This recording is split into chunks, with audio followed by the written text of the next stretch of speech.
কত রকমের চা তো খেয়েছেন। আজ আমি ড্রাগন ফলের চা তৈরি করব এবং আপনাদের সাথে শেয়ার করব। আসসালামু আলাইকুম, hello everyone, welcome back to my channel Farhana ইনিস কিচেন। চলেন চাটা দেখিয়ে দিই। চায়ের একটা পাতিল বসিয়ে দিয়েছি। এখানে প্রথমে 2 কাপ পানি দিয়ে দিব।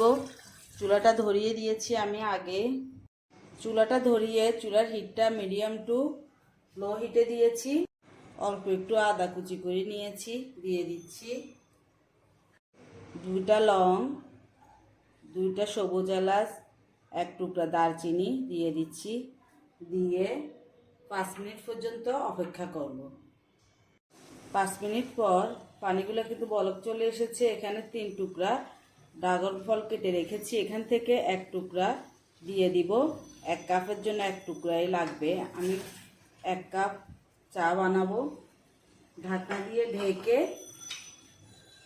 আরও 10 মিনিট অপেক্ষা করব। ঠিক 10 মিনিট পর ঢাকনাটা উঠিয়ে 1/4 চা চামচ চা পাতা দিয়ে দিচ্ছি। চা পাতা দিয়ে আরও 2 মিনিট অপেক্ষা করব।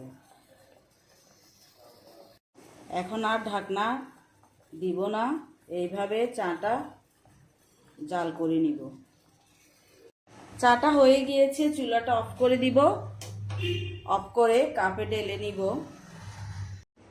একটা কাপে 1 টিস্পুন চিনি দিয়ে দিচ্ছি। চিনিটা আপনারা আপনাদের পছন্দ অনুযায়ী নেবেন। আমি আমার পছন্দ অনুযায়ী নিয়েছি। 1 চিমটি লবণ দিয়ে দিচ্ছি। এখন চাগুলা ঢেলে দিব। এখন আস্তে আস্তে উপর থেকে ঢেলে দিচ্ছি চাগুলা।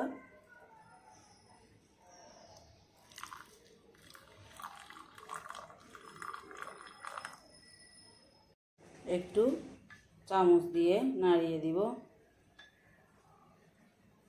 হয়ে গিয়েছে আমার ড্রাগন ফলের চা। চাটা একটু খেয়ে দেখি। সত্যি চাটা অনেক কিন্তু মজা হয়েছে।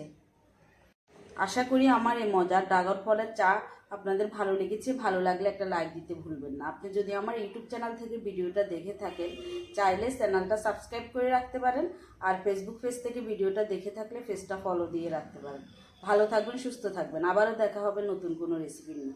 আল্লাহ হাফেজ।